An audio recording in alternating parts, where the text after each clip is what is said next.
Cristo nos redimiu da maldição da lei, quando se tornou maldição em nosso lugar. Pois está escrito: maldito todo aquele que for pendurado num madeiro. Eu quero pregar a mensagem intitulada: Jesus tomou o meu lugar. Diga comigo: Jesus tomou o meu lugar. Eu quero falar sobre esse texto. Você vai deixar sua Bíblia aberta, que você vai ler alguns versos da Bíblia comigo hoje. E eu quero mostrar alguma coisa na palavra de Deus para você entender que a vida e a morte de Jesus foram uma substituição em meu lugar e em seu lugar.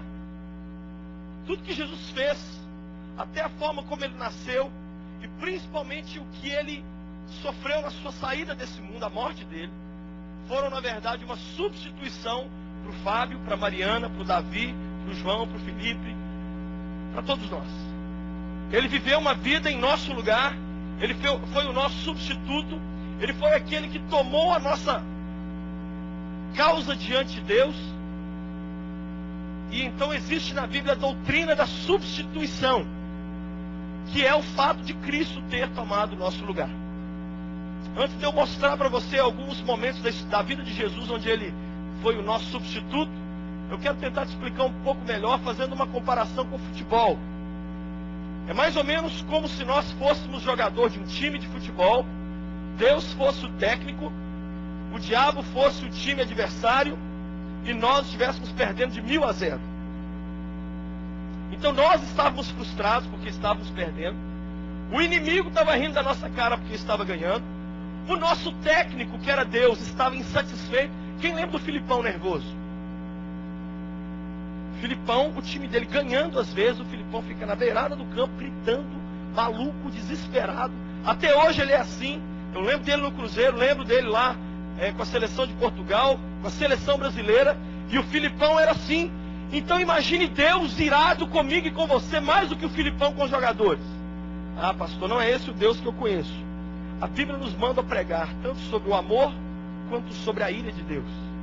E a Bíblia nos diz assim, que devemos esperar do céu a Jesus, aquele que nos livra da ira futura. Diz a Bíblia em João capítulo 3, que quem tem o Filho tem a vida, quem não tem o Filho não tem a vida, e a ira de Deus, a raiva de Deus sobre ele permanece. Então eu quero te dizer que Deus está irado, bravo com a humanidade. Deus tem uma briga para resolver, e essa briga para resolver com a humanidade, ele só encontrou uma forma de resolver. Sabe o que ele fez? Tirou nós, jogadores do campo, que não estávamos fazendo nada de bom, nos substituiu por Jesus.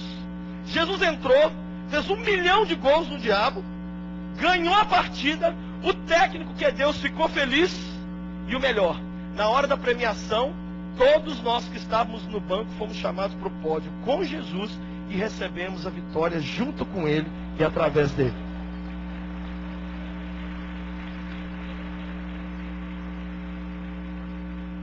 Essa é a doutrina da substituição. Nós tentávamos agradar a Deus e não conseguimos. Nós tentávamos fazer o melhor e não conseguimos. Então Deus disse: eu vou resolver. Eu vou tirar você e vou pôr outro. E hoje tudo que eu e você recebemos, e tudo que eu e você somos, é nos merecimentos do Filho de Deus. Eu nunca vou me esquecer de um pregador, um pastor velhinho, que eu como adolescente ouvia esse pastor pregar.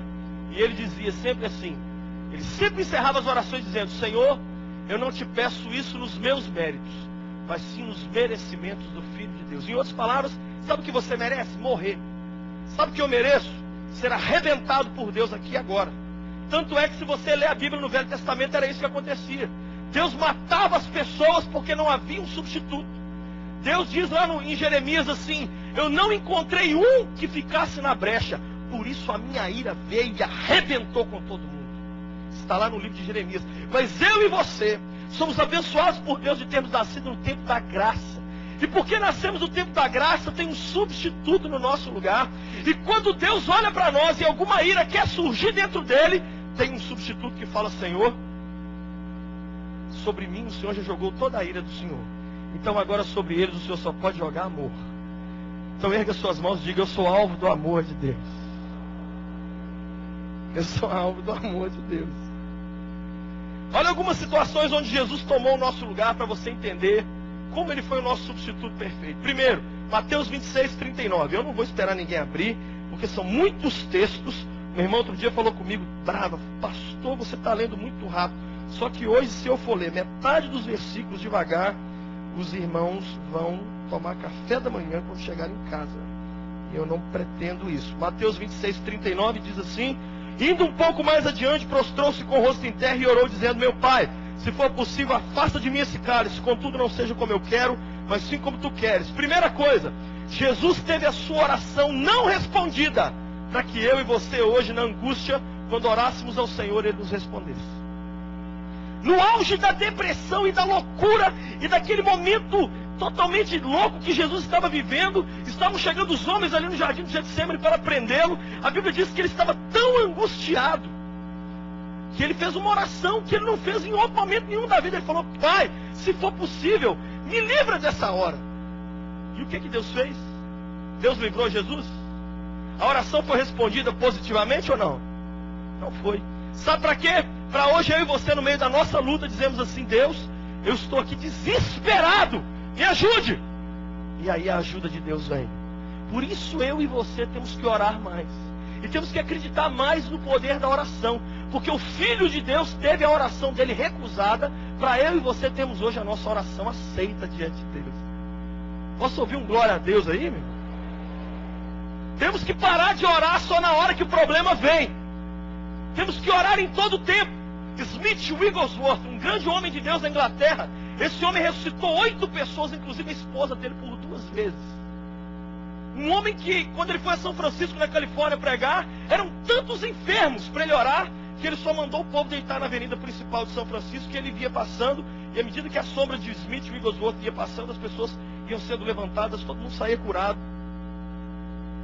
Ah, que bênção, pastor! Sabe qual era o resultado? Sabe o porquê disso tudo? Smith Wigglesworth nunca orava por mais de 10 minutos, mas nunca passava mais de 10 minutos sem orar. Pensa nessa frase aí, eu levei uma meia hora para entender essa frase.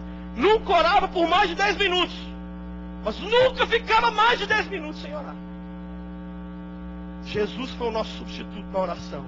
E Deus está dizendo para mim e para você: por que você está com essa arma espiritual depositada lá no banco e não saca ela? Queridos, eu já disse isso aqui, vou repetir, um dos meus grandes medos é de chegar no céu e Deus falar comigo: olha que bom que você chegou, Luciano. Vamos desfrutar aqui das glórias do céu, mas quero te mostrar uma coisa. Olha aqui a sua conta celestial, tudo que você não usou lá da terra. Olha o saldo que ficou aqui. Olha quantas vezes você não orou e não me buscou. Tem um hino antigo que diz assim: ó que paz perdemos sempre, ó que dor no coração, só porque nós não levamos tudo a Deus em oração. Então nessa noite eu quero que você saiba, houve uma oração de Jesus que foi recusada para que todas as nossas orações fossem ouvidas. Você pode dar um glória a Deus? Segunda substituição de Jesus, ele não teve ninguém que o defendesse quando foi acusado, para que hoje ele mesmo fosse o nosso advogado. 1 João capítulo 2, lá no final da Bíblia, 1 João capítulo 2 diz assim a Bíblia Sagrada. 1 João capítulo 2, verso 1, diz assim a Bíblia: meus filhinhos, escrevo-lhes essas coisas para que vocês não pequem. Se porém alguém pecar, temos um advogado junto ao Pai, Jesus Cristo, o justo. Ninguém, quem aqui trabalha na área jurídica, advogado, juiz, sabe isso. Não houve um cristão, um ninguém, um discípulo, um parente, um desconhecido que levantasse a mão no julgamento de Jesus e falasse assim: peraí, deixa eu falar um negócio aqui. Esse homem não está merecendo isso que vocês estão falando, não. Diz a Bíblia que ele não teve quem o defendesse, para que hoje eu e você pudéssemos nos encostar no nosso irmão mais velho. Eu me lembro que uma vez um menino me bateu. Eu morava num prédio em Governador Valadares, um menino maior que eu. Então o que eu fiz? Eu acionei meu pai. Pai, apanhei do menino. Quem? O morador do apartamento tal. Cadê ele? Está lá embaixo agora. E desceu eu e meu pai. Eu fiquei de longe, meu pai foi. Por que você pôs a mão no meu filho? Meu pai foi muito educado, conversou com ele, falou: não faz mais isso não. Ele não tem pai morto, ele tem pai vivo. O pai dele está vivo e o pai dele é. Diga para quem está do seu lado: você tem quem te defenda. Você tem advogado vivo aí, meu irmão. Quem sabe você está sendo injustiçado em alguma coisa?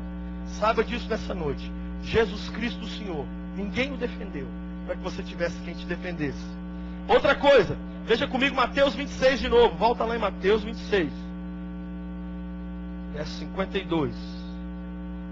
Mateus 26, 52. Diz assim: Disse-lhe Jesus: guarda a espada, pois todos os que empunham a espada pela espada morrerão. Se você acha que eu não posso pedir ao meu Pai, e Ele não colocaria imediatamente à minha disposição mais de 12 legiões de anjos, como então se cumpririam as escrituras que dizem que essas coisas deveriam acontecer dessa forma? Jesus abriu mão do seu poder de Deus para hoje nós termos poder na nossa vida. Imagina, meu irmão, a mão de Jesus coçando de vontade, ou a boca de Jesus coçando de vontade de dar uma palavra, e Pilatos caía morto.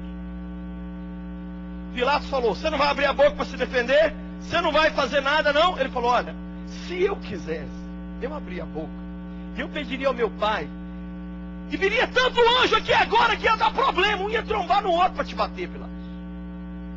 E ficar um brigando com o outro: não, deixa eu pôr a mão, não deixa eu pôr. Mas eu estou abrindo mão do meu poder de Deus, para que um dia a minha igreja tenha poder na vida deles. Pastor Silas Malafaia disse aqui outro dia uma frase muito séria. Ele disse: a igreja de Jesus é igual um touro cercado por um arame farpado. Uma cordinha fininha. E o touro está ali dentro daquele curralzinho, é um barbantinho ali, um fiozinho de nylon. E o touro, ele fica parado ali porque ele acha que aquele fio segura ele. Você sabia que tem mais poder depositado na sua vida do que você pensa? Você sabia disso? Você sabia que se você cismar, se abrir a boca para amaldiçoar alguém ou alguma coisa, o bicho pega para essa pessoa? Sabia disso? O apóstolo Paulo um dia pregou o evangelho para um homem, um endemoniado lá do lado, falando: não, o que o Paulo está falando aí é mentira. Não tem nada disso. Paulo cansou daquilo, olhou para o cara e falou: ô demônio, cala a boca, eu te amaldiçoo, você vai ficar cego agora, miserável. Para de atrapalhar servo de Deus pregar. Diz a Bíblia que escuridão veio naquela hora sobre a vida daquele homem. Há na sua vida muito poder, sabe por quê? Porque um dia o Filho de Deus abriu mão do poder que ele tinha.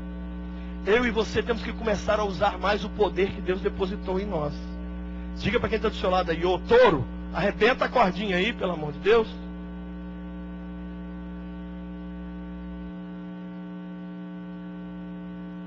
Segunda Coríntios 8, 9, vai lá comigo. Quem não lê Bíblia, meu irmão, hoje vai passar apertado.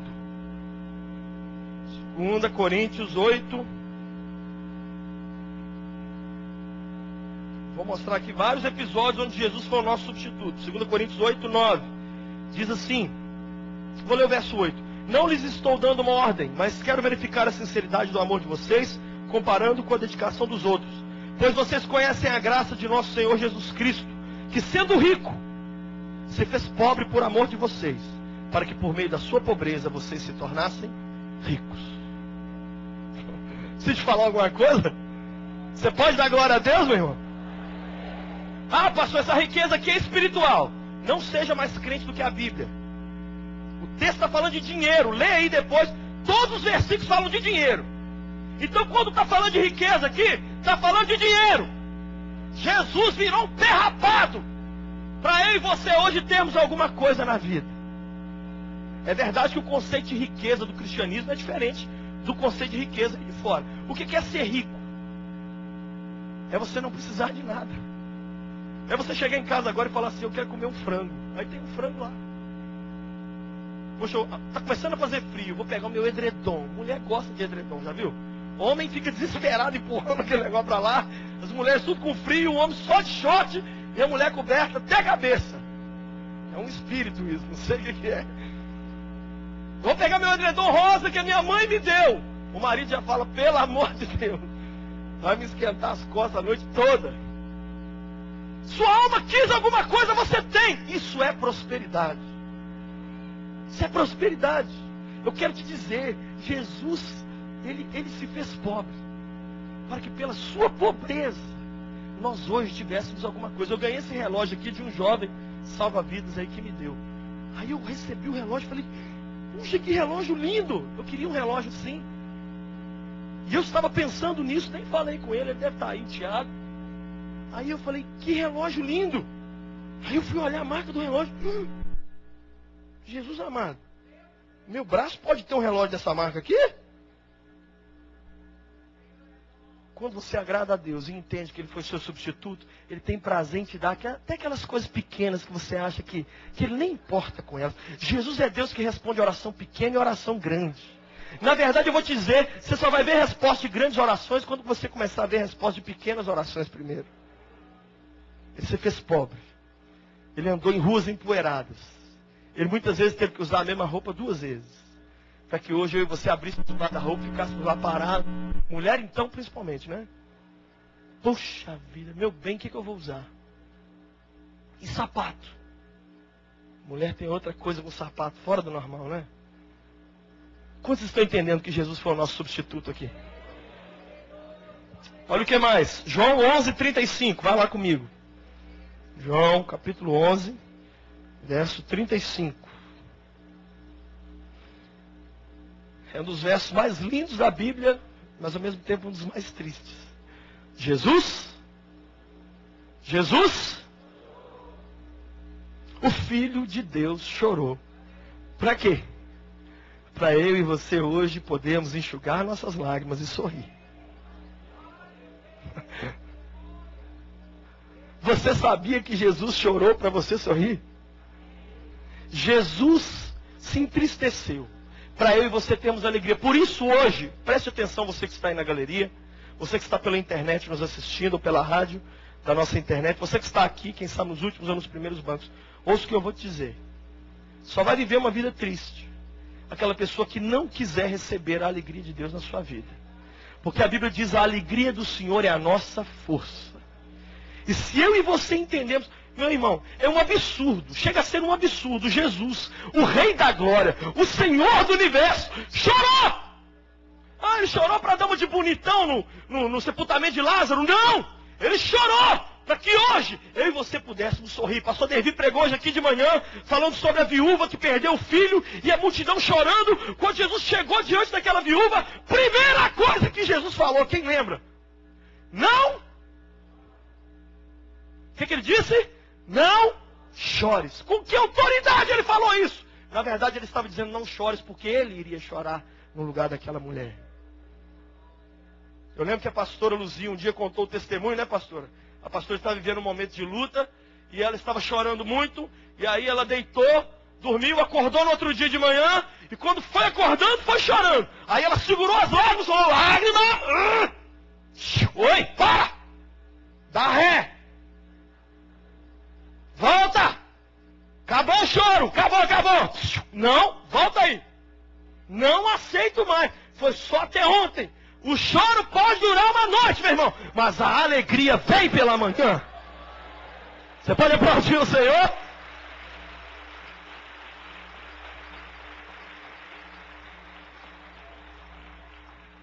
Vira aí comigo para João 4. Eu queria falar muito tempo sobre cada ponto, mas não posso. João capítulo 4, versos 6 e 7. João 4, 6 e 7 diz assim. Havia ali o poço de Jacó. Jesus, cansado da viagem, sentou-se à beira do poço.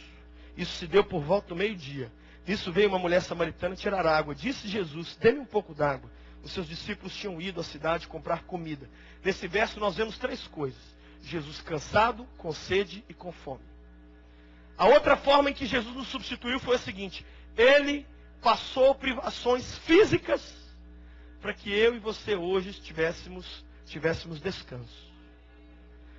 Eu vou pedir uma honestidade, uma sinceridade sua aqui. Quantos hoje estão aqui agora e estão cansados? Cansados no corpo, deixa eu ver aí.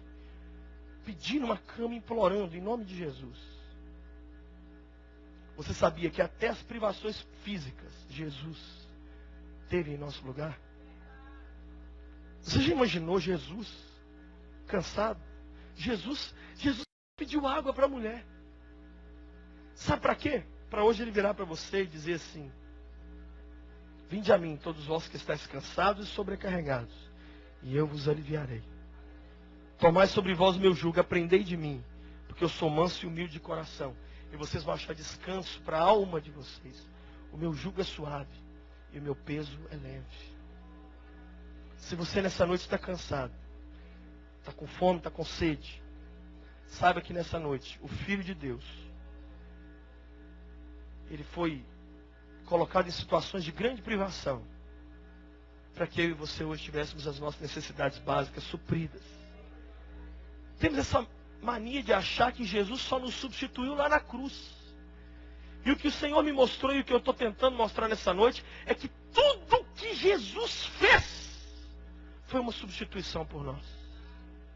Você vai ver mais, olha quantas coisas ele fez por nós. Outra coisa, ele não produziu nada nesse mundo, como livros, ele não construiu prédios, ele não dirigiu carro, não inventou nada, ele não estudou, não abriu empresa, nada, para que hoje nós pudéssemos fazer essas realizações na nossa vida. Eu e você hoje podemos sonhar, porque ele abriu mão dos sonhos dele. Eu e você hoje podemos falar assim: Senhor, eu quero ser um advogado, eu vou ser um profissional liberal, eu quero ir para fora fazer um curso, eu quero ser uma pessoa que eu quero ser o primeiro pastor da minha família, quem sabe. Jesus, ele nunca fez isso. Ele não teve acesso a isso. Ele abriu mão de tudo isso. Por quê? Por que não tem? Meu irmão, eu tenho livros aqui, olha. Eu fiquei pensando nisso. Como que eu escrevi livro e o meu mestre não escreveu? Que história é essa? Você sabia que Jesus nunca saiu de um raio de 300 quilômetros do lugar onde ele nasceu? Ele nasceu em Belém. E nunca se afastou mais do que 300 quilômetros em qualquer direção. Para quê? Para eu e você hoje pegarmos um avião, irmos em qualquer lugar do mundo, andarmos por esse Brasil, andarmos pelo mundo, falando do amor dele, conhecer lugares que ele não conheceu, conhecer pessoas que ele não conheceu. Ele foi nosso substituto perfeito em tudo.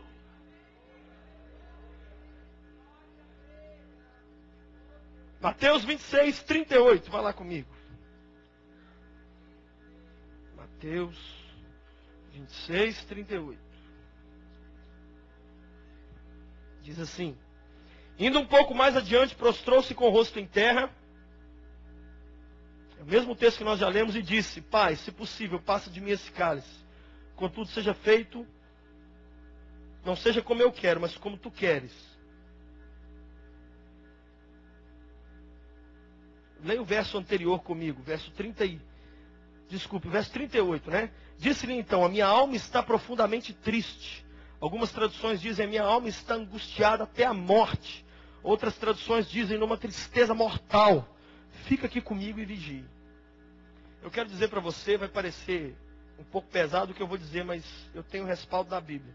Jesus chegou à beira do desespero e da loucura, para eu e você hoje termos paz. Essa frase aqui que eu acabei de ler, se tirar ela de Jesus e colocar na boca de qualquer um de nós, sabe o que vão te chamar? Suicida. Se você me procura no final do culto falar: pastor, minha alma está profundamente triste até a morte, eu estou desesperado, eu já vou chamar alguém e falar assim: cola nessa pessoa. Jesus chegou à beira do desespero, meu irmão, sabe para quê? Para a gente não ter que deitar e ficar 1 hora, 2 horas rolando na cama para dormir. Eu posso ouvir mais aleluias do que eu estou ouvindo? Mais glória a Deus. Ele passou isso tudo, meu irmão, para eu e você hoje termos paz de espírito. Olha, tem uma canção antiga que diz que essa paz não tem no shopping para vender. Não tem no shopping, meu irmão, você não compra. Prova disso é que muitas vezes os mais ricos da terra são os mais deprimidos da terra.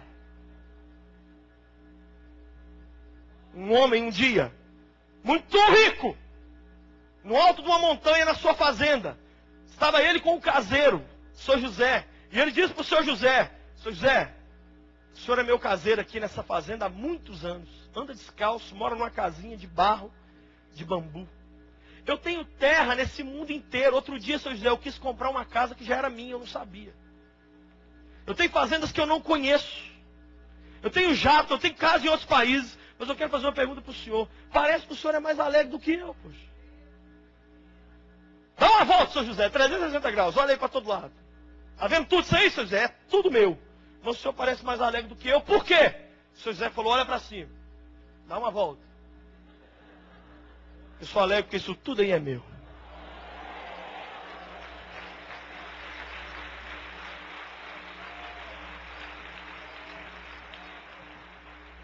Se nós entendermos isso, nós vamos ser pessoas mais alegres. Menos apegadas às coisas dessa vida. Quando você receber um não, você não vai desesperar tanto. Você é dono do céu, meu irmão. Não estou inventando nada. Diz a Bíblia, Jesus falou, eu estou indo preparar-vos lugar. Tem Jesus no céu preparando uma mansão para mim e para você. Outra coisa, Romanos 16, 20. Pastora Ludmila tem uma canção sobre esse verso. Que diz, em breve o Deus de paz esmagará Satanás debaixo dos nossos pés. Eu quero te dizer que Jesus na cruz recebeu risadas do diabo para hoje nós rirmos da cara do diabo. Você já imaginou isso? Não tem isso na Bíblia para eu te mostrar. Eu estou aqui viajando. A Bíblia não mostra, mas eu estou imaginando que os demônios, ao verem Jesus sendo crucificado, sofrendo, que os demônios riram. Que os demônios disseram lá, ó Filho de Deus, matamos ele. E eu acho que foi churrascada, foi pagode no inferno 3 dias, meu irmão. E Jesus aguentou tudo. Sabe para quê? Para hoje, quando o maligno chegar e contar uma mentira no meu ouvido, no seu ouvido, quando ele tentar entrar na nossa casa, nós mostrarmos para ele o endereço dele. Sabe qual é o endereço de Satanás? Dá uma pisada no chão aí. Pisa na cabeça da serpente, meu irmão. Esse é o endereço do capeta. É debaixo dos nossos pés. Porque o Filho de Deus teve que aguentar a zombaria. Para hoje nós temos autoridade. Então não tem essa de ficar com medo de demônio. Crente com medo de demônio. Não, não existe isso. Eu já contei que muitas vezes a irmã que falou comigo, pastor, ora por mim, porque alguém fez macumba para mim. Eu falei, por que a irmã está falando baixinho? A pessoa que fez a macumba está por aqui? Ela falou, não. Eu falei, então por que a senhora está falando baixinho? É porque eu estou com medo do capeta ouvir. Eu falei assim, o capeta tem essa moral toda com a senhora? Puxa. Jesus foi o seu substituto em tudo, amém? O que mais? Ele cumpriu todas as exigências da lei. Para hoje nos libertar do peso da lei e da culpa de não conseguirmos cumprir os mandamentos. Que é o texto que nós vemos lá no início. Gálatas 3,13 diz, Cristo se fez maldição por nós. Ele cumpriu a lei e ele foi maldito em nosso lugar. Porque ele viveu uma vida perfeita. Você sabia que o que vai te levar para o céu não é só a morte perfeita de Jesus, é a vida perfeita dele também. Na cruz, você deu a ele os seus pecados. Mas na vida dele, ele deu a você a justiça dele. Ele viveu uma vida tão reta, cumpriu tudo tão certinho, que hoje quando eu e você dizemos assim, Deus, eu falhei de novo, eu falhei no amor ao próximo. Só que Jesus, quando viveu, não falhou no amor ao próximo. Então essa justiça de Jesus é transferida para a sua vida. Amém? Então hoje nós não estamos mais debaixo do peso da lei. Sabe como é que era a lei? Quem quebrar um mandamento, quebrou toda a lei. Jesus veio, cumpriu a lei e entregou isso nas nossas mãos. Isso também não é licença para pecar. Não é licença para sair daqui e dizer, então Jesus cumpriu, agora vamos embora, vamos pecar. Não! Ele cumpriu, mas ele espera que eu e você sejamos pessoas que vivem na presença dele, amém? Vai lá comigo em Isaías 53, vou te mostrar algumas coisas, como Jesus tomou o nosso lugar de forma maravilhosa. Isaías 53, verso 1.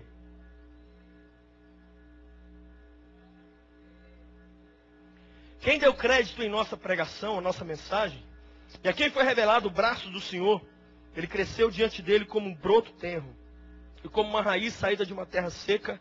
Ele não tinha qualquer beleza ou majestade que nos atraísse. Nada havia em sua aparência para que o desejássemos. Você está preparado? Jesus era feio e sem qualquer atrativo. Para eu e você hoje sermos pessoas atraentes. Diz a Bíblia, olhando nós para ele, não dava para falar assim, o nariz dele é mais ou menos. Isso aqui está falando da aparência física do Salvador. Olhando para ele, não tinha nada que falasse assim. Eu não sei nem se nós, se fôssemos conterrâneos de Jesus lá, se nós iríamos atrás dele, porque ele não tinha nada nele que dissesse, olha aí que figurão, que pessoa, vamos atrás dele, não tinha nada. Quem sabe você está aqui hoje todo traumatizado, gordinho, magrinho, careca, narigudo, um gogozão, pezão, se acha feio, quem sabe tem alguém até com raiva dos pais. Eu entendi de uma pessoa que falou, eu sou feio assim porque os meus pais são feios. Falei, então não fica com raiva deles não, porque eles também não têm... Foi os avós então. Mas os avós, meu querido, sabia que o conceito de beleza de um lugar do mundo para o outro muda? Você sabia que na Índia, as mulheres que saem nas capas das revistas são as gordinhas? Porque na Índia a pobreza é tão grande que as gordas são as estrelas. Porque quem é gorda tem dinheiro. As magras, todo mundo é magro.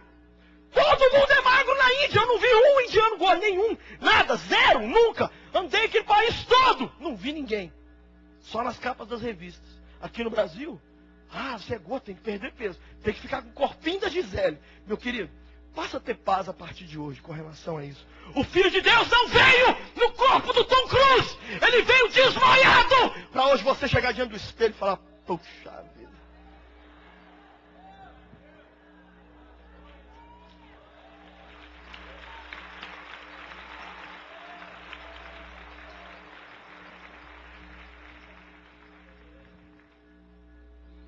Continue lendo aí comigo. Verso 3.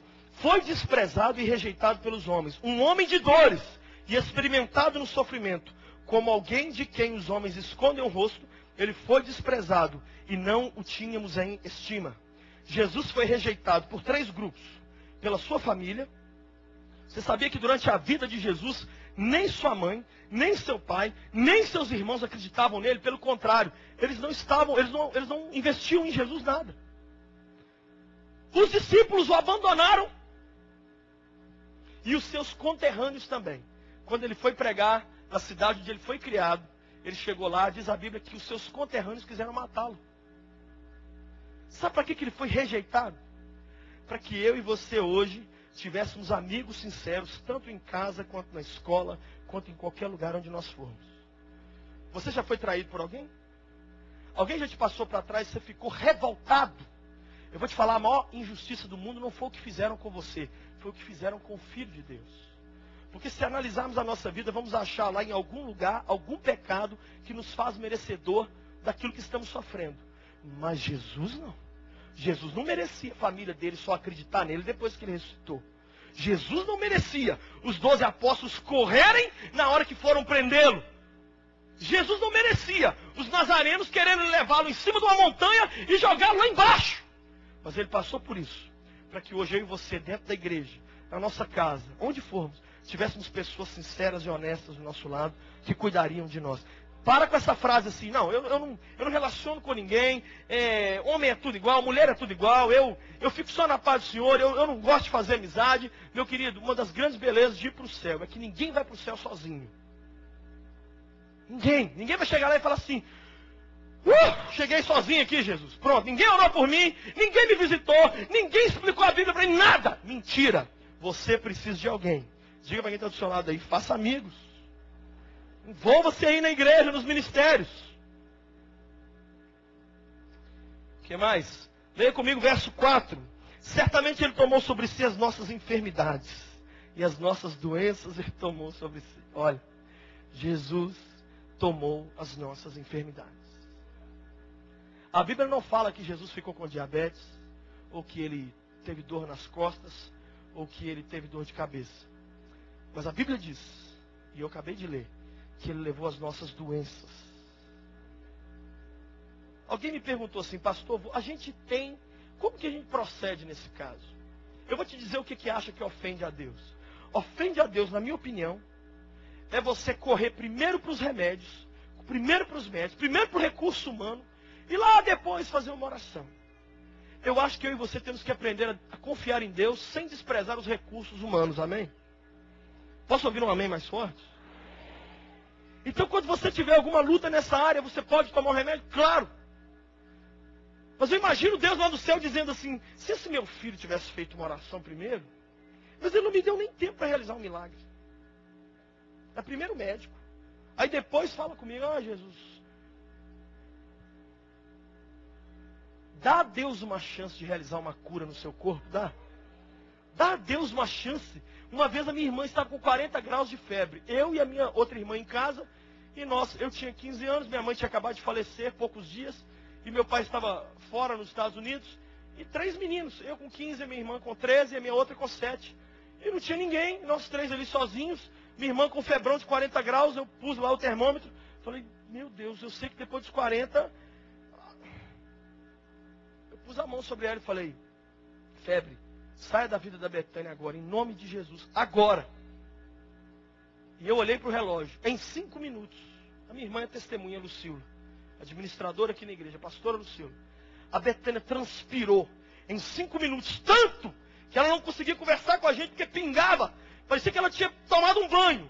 A minha irmã tirou a roupa dela, levou para o banheiro, deu um banho na Betânia, ela saiu, ela não tinha, ela estava com 36,5. Caiu em 5 minutos. Não demos um Tilenol, uma Novalgina, nada. Eu sou contra Tilenol, não. Contra Novalgina, não. Mas eu estou te dizendo que o Filho de Deus tomou as enfermidades da cruz. E muitas vezes nós hoje estamos carregando doença que não é nossa. Você está revoltado com isso, meu irmão? Faz igual eu fiz, já contei aqui. Uma doença no nariz e não curava. Uma irritação e eu pingando remédio toda hora. 20 anos pingando remédio no nariz. Eu vinha pregar e fechava tudo. Levantava de manhã já pingando, dormia pingando, acordava pingando. Cheguei a gastar R$100 por mês com remédio para isso. Eu falei, Jesus, ó, o Senhor me curou. Lá na cruz o Senhor levou essa nhaca. Eu tô nervoso, eu murro na mesa. Chega! Tá faltando isso, meu irmão, tá faltando a gente ficar meio doido. Não, mas é assim mesmo, a minha mãe é assim também com o nariz entupido, meu avô também, meu bisavô também, mas eu não! É hereditário, pastor! Falei, Jesus, estou pedindo ao Senhor, me cura desse nariz, Senhor, que eu não aguento mais. Me cura, vão, me cura, Senhor. E eu pedindo a Deus a cura e ao mesmo tempo fui lá e marquei no médico. Pedindo a Deus a cura e fui lá e fiz o pré-operatório. Pedindo a Deus a cura, quando eu vi que eu cheguei na mesa de operação, eu falei, então é com os médicos mesmo. Dei uma respirada, tudo entupido. Aí deitado na mesa já, o médico falou, vou liberar o negócio para te apagar aqui. Falei, peraí só um minuto, deixa eu fazer uma oração. Ele falou, não precisa de orar não, vai dar tudo certo na cirurgia. Eu falei, não vou orar pela cirurgia, vou orar para Deus salvar vocês. Eu sou pastor, e se eu morrer aqui, e eu não tiver falado de Jesus, Senhor, salva esse médico, essa enfermeira, abençoa todo mundo aqui, que todo mundo te encontre. Em nome de Jesus, amém. Vai, doutor. Meu irmão, aqui, ó.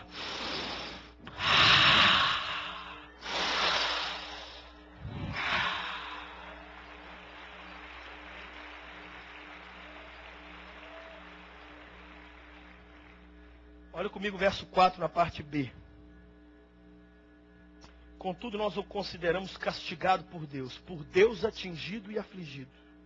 Ele foi transpassado pelas nossas transgressões, foi esmagado pelas nossas iniquidades. O castigo que nos traz a paz estava sobre ele, pelas suas feridas fomos curados. Todos nós, tal qual como ovelhas, nos desviamos, cada um de nós se voltou para o seu próprio caminho, mas o Senhor fez cair sobre ele a iniquidade de todos nós. Eu falei no início da mensagem que Deus está irado com a humanidade, e é verdade.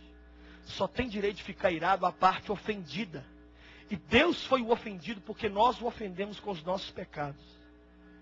Mas o mesmo ofendido é que providenciou a resposta. Olha que coisa linda. Meu querido, sabe o que eu acho para mim? O centro do Evangelho. O centro do Evangelho. O momento mais importante da vida de Jesus para mim. É quando na cruz ele diz, Deus meu, por que me desamparaste? Quem não tem filho aqui não vai, nem tenta entender, porque você não vai conseguir. Nem tenta. E quem tem filho vai ter que fazer força agora. Mas eu estou com meus 2 filhos ali, o Davi e a Amy. O Davi tem 3 aninhos. Eu fiquei imaginando meu filho numa piscina, afogando. E ele gritando, pai! E eu fazia assim para ele.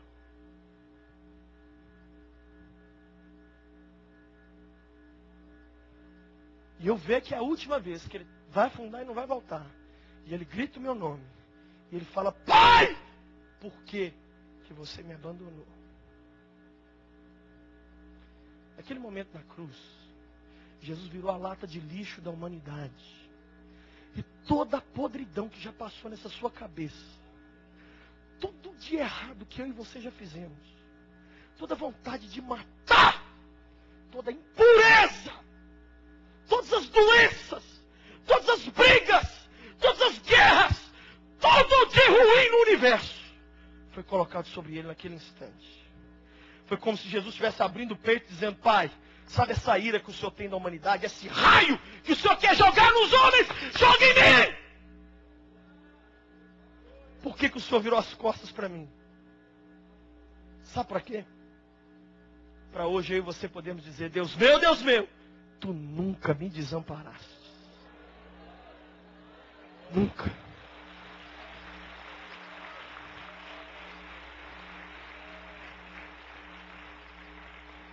Eu acho que na cruz, a última coisa, eu acho que já na cruz Jesus nem sentiu os pregos, meu irmão. Nem estava nem aí para a lança que foi enfiada, nem a coroa de espinhos, porque o Espírito de Jesus estava tão amassado com os pecados e as tristezas do mundo. Você sabia que Jesus morreu muito rápido? Você sabia que os historiadores dizem que uma pessoa crucificada ficaria às vezes 2, 3, 4, às vezes 6 dias crucificado para morrer? Jesus foi crucificado 9 da manhã. Às 3 da tarde ele morreu. Sabe por quê? Foi uma morte rápida. Porque sobre ele foi colocado um negócio que ninguém ousaria suportar. E não foi o prego que matou Jesus. Nem a coroa de espinhos. Porque todo mundo ali, os crucificados, recebiam tudo aquilo. O que matou Jesus. Você está preparado para ouvir? O que matou Jesus foi você. Fui eu. Foram os nossos erros. Mas ele tomou o nosso lugar na cruz. Você e eu é que tínhamos que receber a coroa de espinhos. Você e eu que tínhamos que dizer: Deus, por que me desamparaste? Talvez você nunca tenha pensado dessa forma. Mas ele é o nosso substituto perfeito em tudo. Olha comigo aí agora o verso 7. Ele foi oprimido e afligido, contudo não abriu a sua boca. Outra coisa, Jesus não abriu os lábios para repreender o diabo nem os seus acusadores, para que hoje nós pudéssemos abrir os nossos lábios e declarar as promessas dele sobre a nossa vida. Jesus ficou calado, meu irmão. Uma das coisas mais difíceis do mundo é ficar calado quando você está certo. Jesus ficou calado estando certo. Sabe para quê? Para eu e você hoje abrirmos os lábios e falarmos tudo que está no nosso coração. Olha o verso 8. Com julgamento opressivo ele foi levado. E quem pode falar dos seus descendentes? Pois ele foi eliminado da terra dos viventes por causa da transgressão do meu povo. Sabe o que eu quero te dizer? Jesus não casou, nem teve filhos, para que hoje nós possamos ser felizes na nossa vida sentimental e na nossa família, e no nosso casamento, e nos nossos filhos.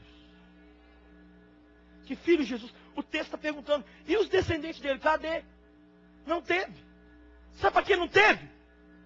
Para o pastor Marquinhos ter. O Daniel e a Natália. Para o pastor Dervi ter aqueles filhos lindos que ele tem.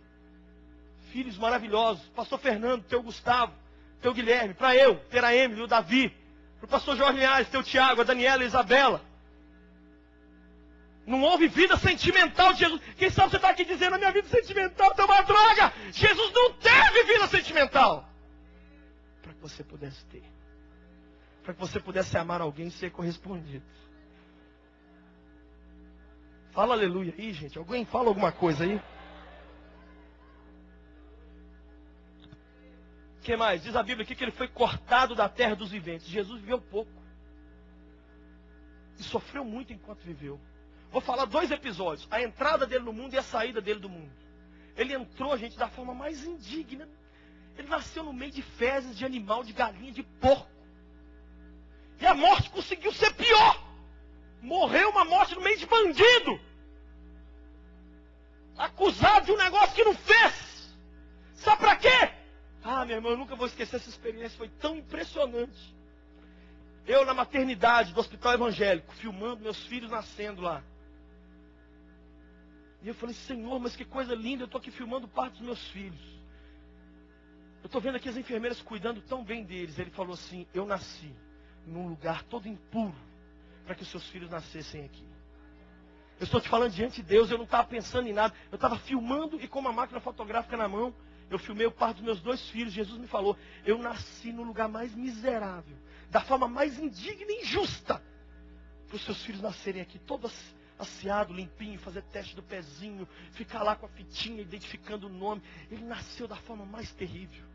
E a morte dele foi a mais indigna. Sabe para quê, meu irmão? Para a gente poder nascer e morrer de forma digna. Você pode dar um aleluia maior aí, pelo amor de Deus? Pode aplaudir ao Senhor.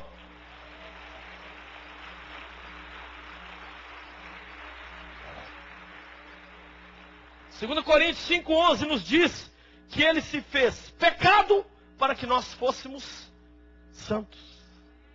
A Bíblia nos diz que ele fez-se injusto para nos justificar.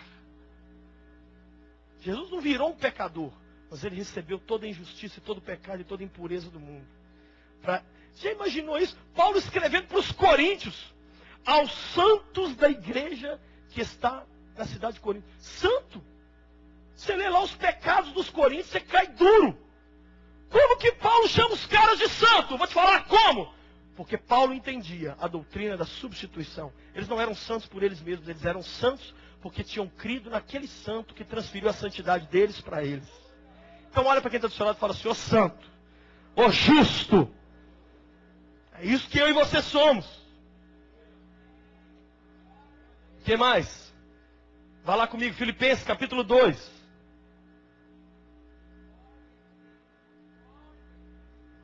Esse texto é muito lindo, hein? Filipenses capítulo 2, olha o que diz lá. A partir do verso 5. Seja a atitude de vocês a mesma de Cristo Jesus, que embora sendo Deus, não considerou que o ser igual a Deus era algo a que devia pegar-se, mas esvaziou-se a si mesmo, vindo a ser servo, tornando-se semelhante aos homens. E sendo encontrado em forma humana, humilhou-se a si mesmo e foi obediente até a morte, morte de cruz. Por isso Deus o exaltou à mais alta posição e lhe deu um nome que está acima de todo nome, para que ao nome de Jesus se dobre todo o joelho nos céus, na terra e debaixo da terra, e toda língua confesse que Jesus Cristo é o Senhor, para a glória de Deus Pai. Sabe o que eu quero te dizer aqui? Ele foi chamado de Filho do Homem, para nós sermos chamados filhos de Deus. Ele desceu do céu, para nós subirmos para o céu. Ele abriu mão da sua glória. Ele tirou a glória dele, para nos vestir com a glória dele. Você já imaginou você morar no melhor condomínio fechado do mundo, quem sabe lá em Miami, quem sabe no Havaí, e de repente você ser levado para o lugar mais pobre e miserável da terra? Você não teria sentido a metade do choque que Jesus sentiu no dia que ele desceu da glória e veio aqui para o nosso meio. Por isso eu e você podemos ter esperança de um futuro melhor.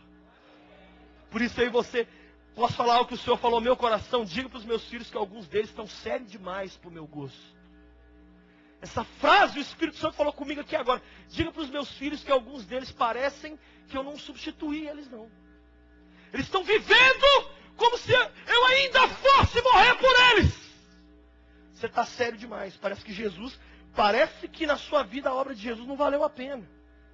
Porque você está num perrengue tão grande. Não tem problema passar por luta. Mas até para passar por luta, eu e você temos que ter uma atitude de vencedor. E temos que dizer, está tudo bem? Não está tudo bem não, pastor. O negócio está meio feio, mas eu sei em quem eu tenho crido. E eu sei que daqui a pouco vai vir a vitória, porque ele me substituiu um dia.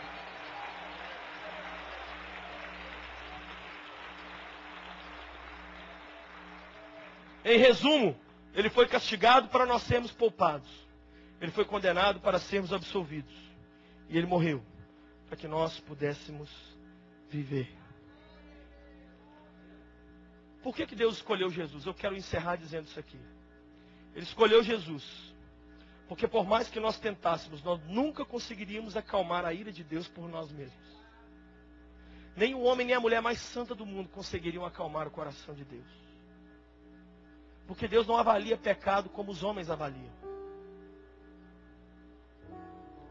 Às vezes nessa noite Deus considera o maior pecador da terra não uma pessoa que matou, roubou e estuprou, mas aquela pessoa que já matou, roubou e estuprou só no coração. Então Deus não avalia só o pecado para o homem, é só aquilo que está ali infligindo o Código Penal. Para Deus, pecado são as intenções do coração. Isso aí já basta.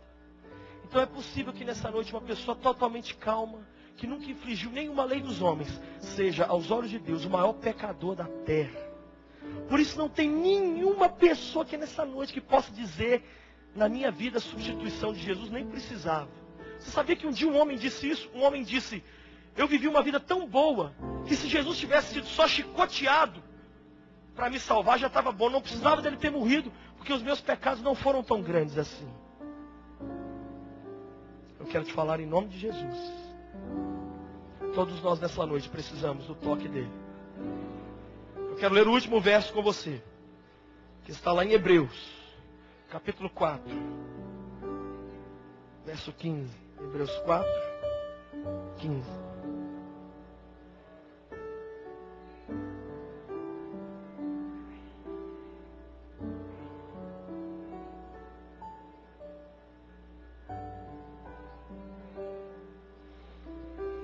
Portanto, visto que temos um grande sumo sacerdote que adentrou os céus, Jesus, o Filho de Deus, apeguemo-nos com toda a firmeza à fé que professamos.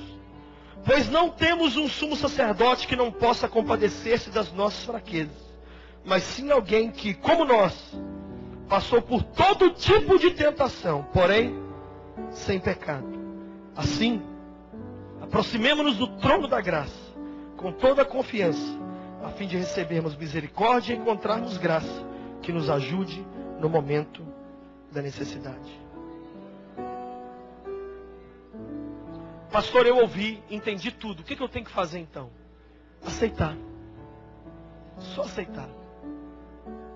Se eu e você não aceitarmos a substituição de Jesus, nós estamos dizendo para Deus: Deus, todo o sofrimento do teu filho não valeu de nada. Não deixe o sofrimento de Jesus na sua vida ter sido em vão. Não deixe o sofrimento de Jesus na sua vida ter sido em vão. Eu vou encerrar contando essa história aqui que eu já contei muitas vezes. Mas toda vez que eu conto, eu sinto que Deus opera muito na vida das pessoas. Na cidade de Governador Valadares, onde eu fui criado, um homem, professor de karatê, estudado, inteligente, 2 faculdades, um homem bem de situação, foi convidado várias vezes para ir na igreja batista que eu frequentava. E depois de muita insistência, esse homem bruto foi na igreja. E ele era professor, faixa preta de karatê. Eu lembro da escola dele de karatê lá em Valadares. Esse homem foi ao culto, sentou lá, o pastor pregou uma mensagem como essa que eu preguei. E quando ele terminou, o pastor fez isso que eu vou fazer agora. Ele disse: quem quer aceitar o sacrifício de Jesus em seu lugar? Levante a sua mão. E esse homem tentou levantar a mão. Massa de um homem de 2 metros, mais de 100 quilos. Ele disse para a esposa: eu estou tentando levantar a minha mão e não consigo. A esposa falou: deve ser alguma dor, alguma coisa. Ele falou: não, é diferente. Tá bom. Foi para casa, era domingo à noite, deitou, dormiu. 3 horas da manhã ele teve um sonho. Ele sonhou que ele estava ao pé de um monte, e que ele olhou para o alto do monte, e lá no alto do monte ele viu Jesus crucificado. E enquanto ele via Jesus na cruz, ele via que havia um soldado romano com um chicote, chicoteando a cara de Jesus. E Jesus vivo, tirava a cara e o chicote batia na cara de Jesus. E ele no pé do monte falou assim: soldado romano miserável, eu te mato agora! Quando ele olhou para o corpo dele, ele estava com o kimono. E ele só apertou a faixa preta e começou a correr o morro acima para destruir aquele soldado. E ele disse que no sonho ele dizia para ele mesmo assim: eu vou ensinar esse soldado romano a bater no Filho de Deus. Eu vou quebrar, eu vou matar ele com um golpe. E ele disse que ele já tinha elaborado o golpe. Ele disse assim: ele não vai saber nem o que o matou. Na hora que esse homem subiu, que ele pegou no soldado para dar nele o golpe mortal. O soldado virou-se para ele e o soldado era ele mesmo. E do alto da cruz, Jesus olhou para ele e falou: não foram os romanos nem os judeus que me pregaram aqui. Foi você. Aquele homem de 2 metros, grandão, urrou de madrugada, berrou, igual menino. 3 horas da manhã, ligou para a casa do pastor. 3h30, 4 horas, o pastor chegou lá. Esse homem chorava que acordou a vizinhança. O pastor chegou, o acalmou, ele contou os sonho, e de joelho na sala, aquele homem entregou a vida nas mãos de Jesus. Nunca mais foi o mesmo, porque ele entendeu que Jesus o substituiu ali na cruz.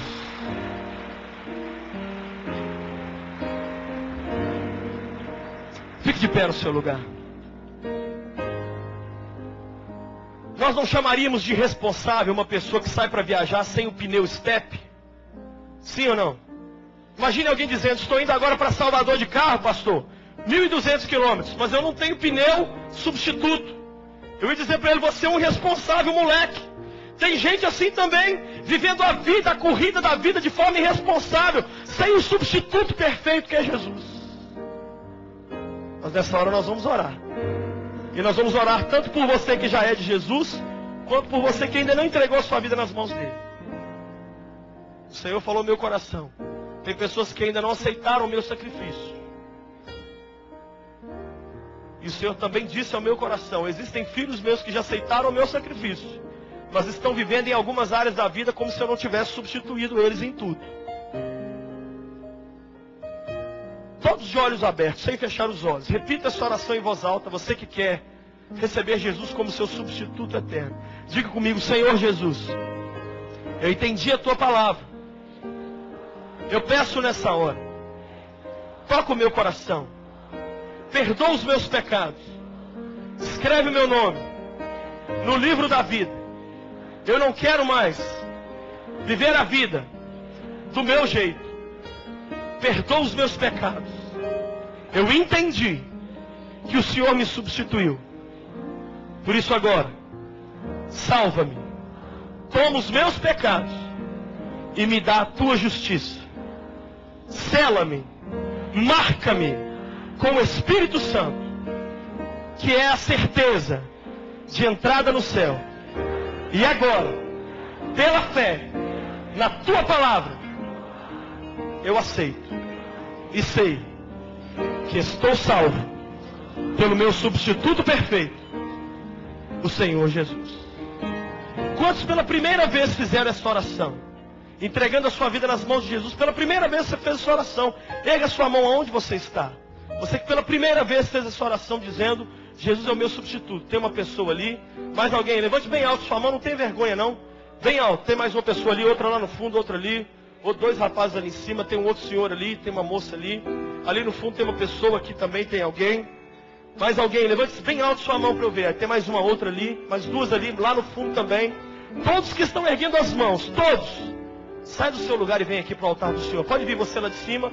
Pode vir você aqui. Vem vocês 2 aqui de cima também. Pode vir. Pode sair do seu lugar. Nós vamos esperar. Esse é o principal momento. Pode vir.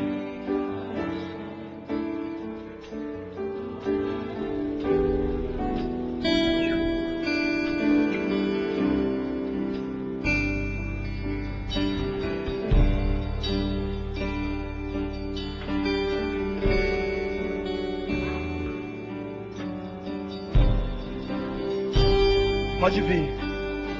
Tem mais pessoas para vir. Venha, venha, pode vir.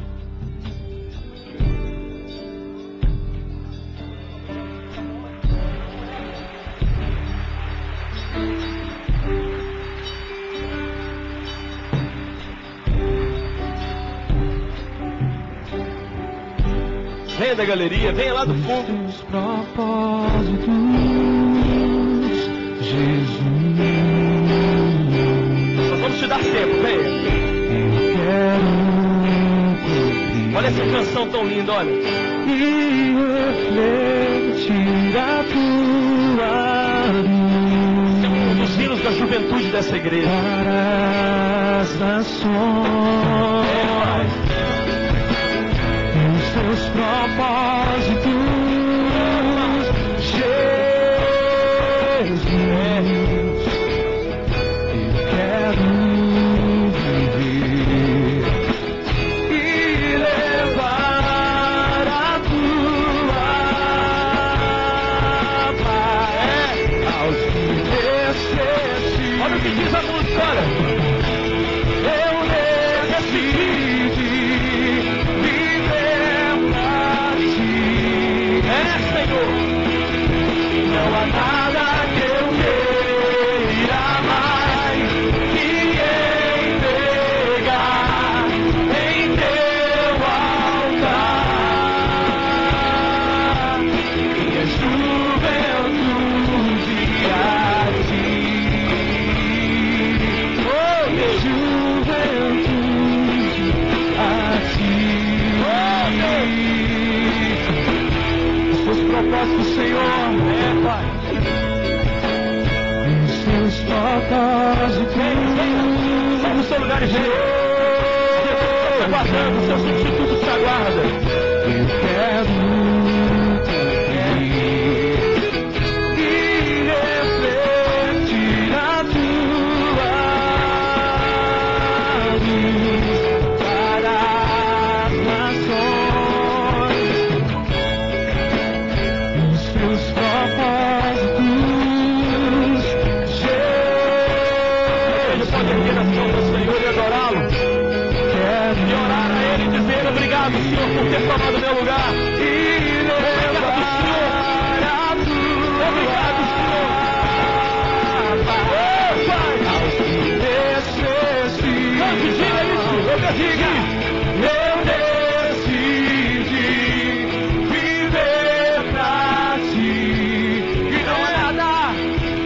não há nada que eu queira mais que entregar em teu altar. Minha juventude a ti. Eu decidi viver pra ti. E não há nada que eu queira mais que entregar em teu altar minha juventude, os seus propósitos, Jesus. Eu quero viver, Senhor, os teus propósitos. Os seus propósitos, Jesus. Eu quero viver. Eu decidi viver pra Você ti. pode dizer isso. Não há nada que eu queira mais. Diga. Não há nada que eu queira mais que entregar em teu altar minha juventude a ti. Eu decidi viver pra ti. E não há nada na vida que eu queira mais. E não há nada que eu queira mais que entregar em teu altar minha juventude. A última vez, diga bem forte, eu decidi. Eu decidi viver pra ti. Não há nada que eu queira mais que entregar em teu altar minha juventude a ti. Minha juventude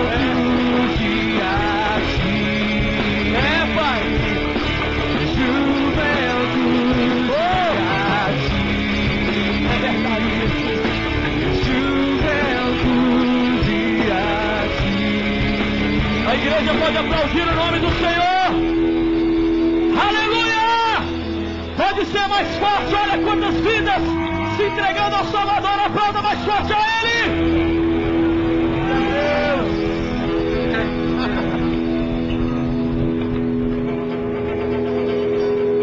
É muito emocionante o que está acontecendo aqui. Você consegue vibrar com isso aqui? Olha aqui. Sabe o que Deus falou comigo agora? Diga para o povo não confundir a mensagem com o mensageiro. Se você me procurar aqui no final, se bobear, eu que vou te pedir oração. Não confunde a mensagem com o mensageiro. Eu não tenho a resposta. O que eu preguei é a resposta. Hoje de manhã não era eu, foi o pastor Dervi. Mas ele também precisa do substituto. Eu preciso, todos nós. Pode vir no final pedir uma oração. Nós vamos orar por você, vamos te abençoar. Podemos até fazer uma visita, o que for possível. Mas nessa noite os olhos têm que estar no substituto perfeito. Jesus o Senhor. Tem mais alguém que quer vir? Vem agora correndo. Então a igreja agora vai estender as mãos para eles. E a igreja vai abençoar vocês. Vocês que estão aqui, abra a mão assim, ó. Faz assim, ó. Vocês vão receber a oração da igreja, que é a maior oração do mundo. Quando a igreja concorda com alguma coisa, acabou. Então a igreja diga: Senhor Jesus, nós abençoamos essas vidas. Nunca mais vão viver a vida por si só. Jesus será, hoje e sempre, o substituto perfeito de cada um deles. Todos os vícios, maldições, obras de Satanás, depressão, nós declaramos desfeitas na vida deles e repreendidas. E agora sobre eles só a mão do Senhor, só a presença do Espírito Santo. Vão viver contigo, vão te amar e vão trazer muitos para a tua presença. Nós os abençoamos e os ligamos ao trono do Pai, do Filho e do Espírito Santo. Amém. Olha aqui, você pode aplaudir o Senhor. Vocês que estão aqui à frente, vocês vão ganhar agora esse livro, Pastor Nívton. Vocês vão ganhar agora esse livro, Pastor Nívton, juntamente com Salva-Vidas, que são esses jovens obreiros da juventude. Vou entregar para vocês agora esse livro. E eu vou pedir que vocês por um instante os acompanhem. Por favor, pode acompanhá-los todos ali para aquela sala. É só para te dar o livro, é de graça. E para você anotar seu nome. Pode vir, com todo mundo, pode vir todos. Venha com um amigo também, não deixe de ir para lá. E agora eu vou fazer uma oração por você, não se assente não. Fica de pé. Sabe o que fizemos hoje pela manhã aqui? Eu perguntei: quem está precisando de uma resposta financeira urgente para essa semana? Levanta sua mão, você que está precisando de uma resposta financeira essa semana. Nós vamos orar pela sua vida agora. Eu disse aqui, e eu não inventei, que o Filho de Deus se fez pobre para que pela sua pobreza enriquecêssemos. Eu estou com tantos testemunhos aqui, olha. O Ivan e a Lilian dizem que eles profetizaram um carro e agora o carro chegou. A Glaciane está dizendo que o irmão e a cunhada foram ao supermercado. Um rapaz do lado deles roubou as pessoas, mas não tocou neles. O bandido olhou para eles e disse assim: vocês podem ir embora, sai daqui. E eles disseram, apesar de ser recém-convertidos, sabem que Deus os abençoou, porque são dizimistas e ofertantes desde o primeiro dia que aceitaram Jesus. O José Orlando, que estava aqui de manhã, disse que começou a dar R$500 de oferta aqui na igreja, fora o dízimo. Sabe o que aconteceu? Isso ele começou em dezembro. Ele ganhou essa semana R$140 mil de uma causa na justiça perdida já. R$140 mil. A Érica está dizendo aqui que tinha uma causa perdida na justiça também. Não tinha a menor condição. Todo mundo dizia para ela: pastor Jorge profetizou, você vai receber essa vitória. E ela conseguiu essa vitória dessa causa na justiça. E tem aqui também o César Francisco, dizendo que ele levantou de manhã e olhou no quintal da casa dele um grupo de marginais. Ele tomou um susto com aquilo. E aí passou a noite. No outro dia ele levantou e falou: Deus, eu quero mudar dessa casa, não quero morar mais aqui. Ele disse que em menos de um dia ele conseguiu vender a casa e comprar a casa dos sonhos. A casa dos sonhos. E está agradecendo ao Senhor por essa vitória. Tem mais testemunhos chegando aqui. Nós vamos ver daqui a pouco. Mas agora eu quero que você aplaude ao Senhor por todos esses testemunhos de vitória. Quantos creem que Jesus foi o nosso substituto? Quantos creem nisso? Então nós vamos orar agora. E aí você vai contribuir aqui no altar de Deus. Mas você vai sair com fé. Você vai sair dizendo: ah, Jesus, hoje eu entendi que o Senhor não me substituiu só na cruz, não. O Senhor me substituiu até na vida financeira. E é nessa vitória que nós vamos vir trazer o nosso melhor aqui no altar de Deus. Você acredita nisso? Você acredita, jovem? Você acredita nessa vitória do Senhor para a sua vida, adolescente? Acredita, homem, mulher? Acredita? Então estenda suas mãos. Pai, eu preguei a tua palavra da forma melhor que eu sei. Eu suei, pulei e gritei. Mas eu não sei se o Espírito Santo comunicou aquilo que eu tentei falar aqui. Que tenha caído essa palavra em bom coração, em boa semente aí, Senhor. E que nós agora não possamos trazer aqui na frente simplesmente por necessidade, mas que nós possamos trazer entendendo que o Filho de Deus se fez pobre, para que pela sua pobreza nós enriquecêssemos. Olha essas mãos erguidas. Olha esses que disseram que precisam de uma resposta financeira essa semana. Alguns precisam de amanhã.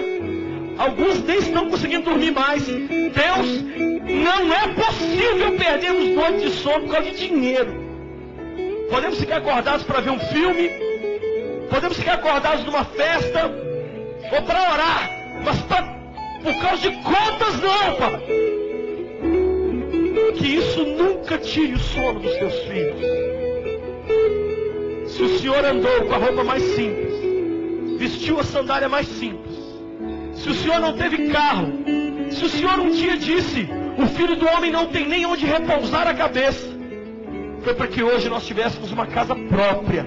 Por isso eu te peço, tira do aluguel os meus irmãos. Você que quer aí uma casa própria, erga as suas mãos e fala com Deus: olha eu aqui, Jesus, ó. Me tira do aluguel, Senhor. Da casa própria. Jesus andou a pé tanto para eu e você termos um carro. Carro não é luxo. Carro é uma necessidade, ainda mais numa cidade grande como Belo Horizonte. Dá carro para os teus filhos, Senhor. Olha aqueles que querem estudar, querem ser doutores. Abre as portas da faculdade para o teu povo, Senhor. Olha a moça que quer casar, o rapaz que quer casar. Abre portas. Olha esse empresário que está com um bolo de cheque, que voltou, cheques sem fundo. Faz os pagadores virem pagar os teus filhos, Senhor. Abençoa esse comerciante que ninguém está entrando no comércio dele. Coloca uma graça ali dentro que todo mundo queira comprar nas mãos dos teus filhos, Senhor. Que cada vez mais gastemos menos com remédio na nossa casa. Que possamos gastar mais com lazer, gastar mais dando presentes, gastar mais investindo aqui na tua casa. Isso nem é gasto, isso é investimento. Prospera o teu povo, levanta as suas mãos. Tira meu irmão que está com o nome no SPC, no Serasa. Tira, Senhor.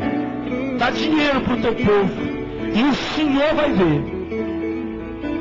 Quando melhorarmos de vida, o Senhor vai ver que não vamos parar de vir aos cultos. Não vamos pisar nas pessoas. Não vamos enfrentar pastor, nem pai, nem mãe. Pelo contrário, vamos ser ofertantes e dizimistas ainda mais fiéis.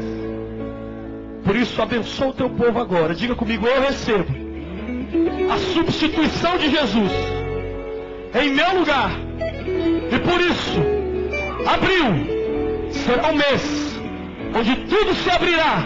E eu terei respostas para a minha vida financeira, por causa dele, só por causa dele, em nome de Jesus.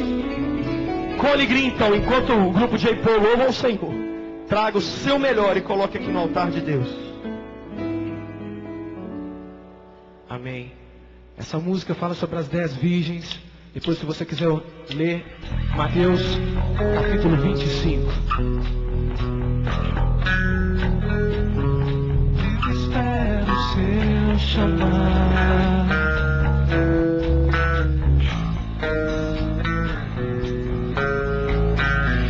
Se acaso ele